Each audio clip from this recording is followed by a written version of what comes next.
दोस्तों एक poster war जिसकी शुरुआत आज बीजेपी ने की, लेकिन अब खुद वो पोस्टर वॉर मुश्किल पैदा कर रहा है बीजेपी के लिए। दोस्तों बीजेपी आईटी सेल के मुखिया अमित मालवीय ने बहुत ही विवादित और गलत पोस्टर शेयर किया सोशल मीडिया में। अगर आप चाहें विस्तार से तो मेरा ये वीडियो देख सकते हैं कि इस पोस्टर के अलावा भी क्या क्या शेयर किया गया है, लेकिन संक्षिप्त में आपको दिखा देती हूँ। ये वो पोस्टर है दोस्तों, बीजेपी के आईटी सेल अमित मालवीय ने ये पोस्टर शेयर किया है, जिसमें एक तरफ राहुल गांधी का चेहरा है और एक तरफ पाकिस्तान के जो आर्मी चीफ हैं जनरल आसिम मुनीर, उनका फेस दिखाई दे रहा है। इसके अलावा दोस्तों राहुल गांधी को लेकर एक और कार्टून शेयर किया गया है बीजेपी आईटी सेल द्वारा। दोस्तों इस कार्टून में राहुल गांधी जैसा दिखने वाला कोई शख्स जिसकी पीठ दिखाई गई है। दोस्तों ये शख्स कह रहा है और कितने एयरक्राफ्ट खोए भारत ने, और नीचे जो जिसकी पीठ पर ये शख्स खड़ा हुआ है उसने टाई पहनी हुई है पाकिस्तान के झंडे की, और दोस्तों वो आदमी कह रहा है और ज़ोर से पूछो। मतलब राहुल गांधी को कटाक्ष में लेते हुए, राहुल गांधी को निशाने पर लेते हुए भारत से पाकिस्तान ये बुलवा रहा है राहुल गांधी से भारत के लिए कि बताओ कितने एयरक्राफ्ट खोए आपने। और ऊपर अमित मालवीय ने लिखा है Rahul Gandhi is the new age Mir Jafar.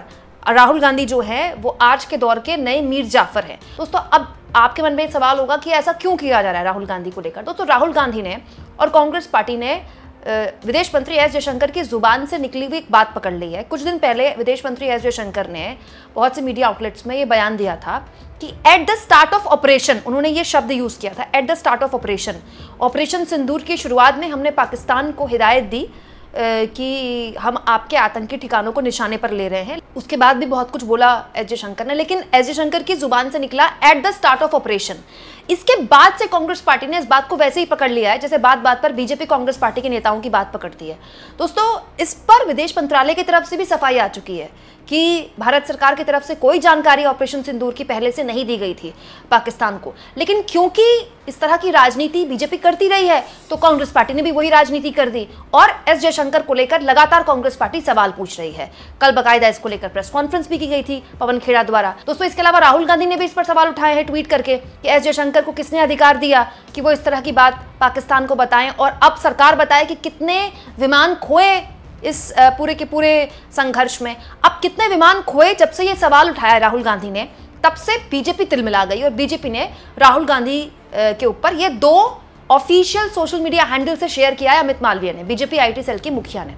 अब हुआ क्या दोस्तों, जब बीजेपी ने इस तरह के पोस्टर शेयर किए कांग्रेस पार्टी के लिए, राहुल गांधी के लिए, तो आईटी सेल तो दोनों के हैं, कांग्रेस की तरफ से भी ये पोस्टर शेयर किया गया, बिहार कांग्रेस की तरफ से ये पोस्टर शेयर किया गया, जिसमें एक चेहरा जो है, आधा चेहरा जो है नरेंद्र मोदी का दिखाई दे रहा है, एक चेहरा दिखाई दे रहा है नवाज शरीफ का। दोस्तों नवाज शरीफ का क्यों, आप सब जानते हैं, जब 2014 के बाद पहली बार नरेंद्र मोदी पीएम बन रहे थे और शपथ ले रहे थे पीएम की पद और गोपनीयता की, तो उन्होंने जितने भी हमारे पड़ोसी देश थे, चाहे पाकिस्तान था, चाहे वो श्रीलंका था, दूसरे पड़ोसी मुल्क थे, उन सभी के राष्ट्राध्यक्षों को बुलाया था इस शपथ ग्रहण में। और ये एक प्रयास था नरेंद्र मोदी का कि तमाम अंतर्विरोधों के बावजूद भी, तब भी भारत पाकिस्तान के रिश्ते बहुत मधुर नहीं थे, लेकिन एक डिप्लोमेटिक प्रयास था।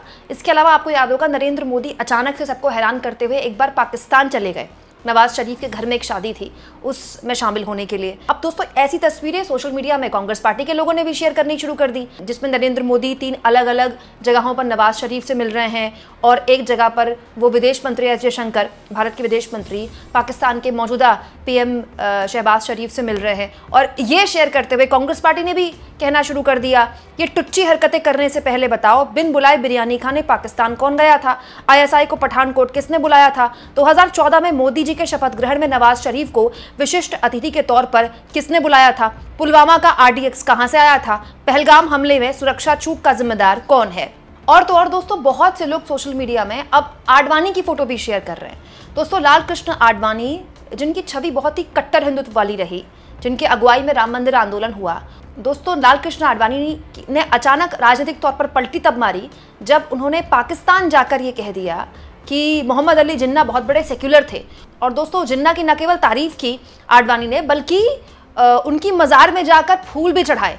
दोस्तों ऐसा तो कभी किसी मौजूदा पीएम ने भी नहीं किया पाकिस्तान में जाकर भारत के। हालांकि आडवाणी को इसकी कीमत चुकानी पड़ी, वो हाशिए पर चले गए राजनीति में और बीजेपी के अध्यक्ष पद से भी उनकी छुट्टी हो गई। दोस्तों यही नहीं, आज तक आडवाणी उसकी कीमत चुका ले राजनीतिक तौर पर। तो अब लोगों ने आडवाणी को भी घसीटना शुरू कर दिया है इसमें कि राहुल गांधी ने अगर विदेश मंत्री से सवाल पूछ लिए, राहुल गांधी ने सरकार से सवाल पूछ लिए, तो उनको एंटी नेशनल कहा जा रहा है, पाकिस्तान परस्त कहा जा रहा है। दोस्तों वो जो मोहम्मद अली जिन्ना को सम्मान देकर आए पाकिस्तान जाकर, वो कौन है? वो जो नवाज शरीफ को से मिलने चले गए पाकिस्तान, वो कौन है? वो जिन्होंने नवाज शरीफ को भारत बुलाया, वो कौन है?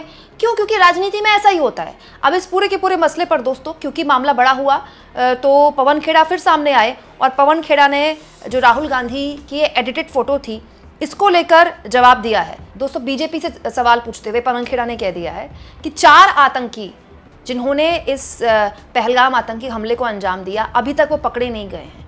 तो एक्चुअली में पवन खेड़ा ये पूछ रहे हैं सरकार से कि पहले तो ये बताएं कि वो 4 आतंकी गए कहाँ, और निशाने पाकिस्तान तो उनको मिलना चाहिए जो नवाज शरीफ के घर बिरयानी खाकर आए हैं, ये पवन खेड़ा ने बोला है। दोस्तों आगे पवन खेड़ा पूरी मजबूती से एक बार फिर कहते दिखाई दिए कि हम इस देश के राजनीतिक नेतृत्व से पूछना चाहते हैं कि आपने पाकिस्तान को पहले से बताया, क्या यही कारण है कि अजहर मसूद और हाफिज सईद बच गए?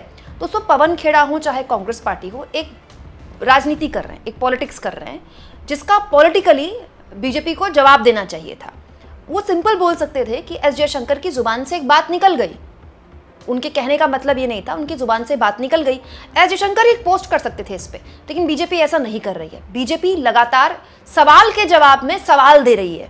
अब हुआ क्या है कि पोस्टर एडिट अगर आप करेंगे, राहुल गांधी की फोटो एडिट करेंगे, तो फोटोशॉप तो सबके पास है, वो नरेंद्र मोदी की फोटो भी एडिट कर दी गई कांग्रेस पार्टी द्वारा। हालांकि दोनों गलत है दोस्तों। नरेंद्र मोदी इस देश के प्रधानमंत्री हैं और राहुल गांधी इस देश के लोकसभा के एलओपी हैं, लीडर ऑफ अपोजिशन। दोनों की फोटोज ऐसी नहीं होनी चाहिए। और हम एक लोकतंत्र में जी रहे हैं, सवाल पूछने का अधिकार तो सबको है। ऐसा कैसे हो सकता है दोस्तों कि बीजेपी ऑपरेशन सिंदूर पर वोट मांगे, बीजेपी ऑपरेशन सिंदूर पर मोदी की फोटो लगा लाकर देश के अलग अलग शहरों में तिरंगा यात्रा निकाले?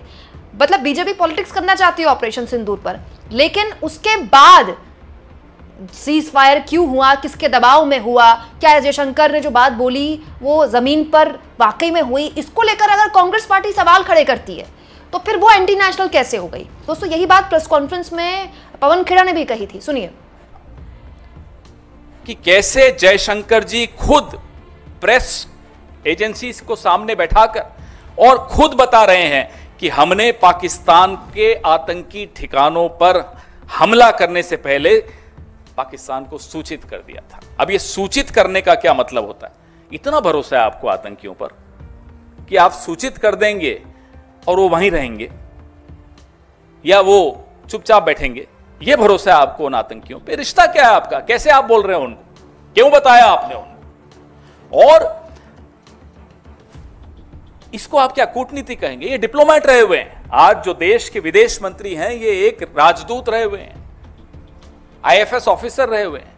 क्या इसको कूटनीति कहते हैं? माफ कीजिएगा, हमारी देहाती भाषा में इसको मुखबिरी कहते हैं, इसको कूटनीति नहीं कहते। ये मुखबिरी है, ये अपराध है, ये गद्दारी है।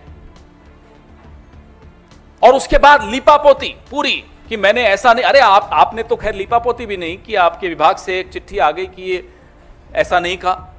आपके मुंह से ये शब्द एक एक यहां मीडिया कर्मी बैठा है, देश के हर नागरिक ने, विश्व के हर नागरिक ने देखा आपने क्या बोला कि हमने पाकिस्तान को बता दिया था कि हम सिर्फ आतंकी ठिकानों पर हमला करने जा रहे हैं। अब बताइए, मुखबिरी नहीं है तो क्या है? और मुखबिरी का इतिहास लंबा है, अभी उस पर भी आऊंगा मैं। अब हम यह जानना चाहते हैं, क्या इसी मुखबिरी की वजह से अजहर मसूद जिंदा भाग गया? क्या इसी मुखबिरी की वजह से हाफिज सईद भाग गया? यह हुआ क्या? क्या देश को यह जानने का हक नहीं है कि आपने पहले ही सूचित करके अजहर मसूद को बचाया? ये वही अजहर मसूद है जिसको पहले भी बचाया गया था। कंधार में जब IC 814 को हम छुड़वाने गए थे तब इसी अजहर मसूद को हम जाकर उनको सुपुर्द करके आए थे। ये दूसरी बार बचाने की साजिश क्यों हो रही है?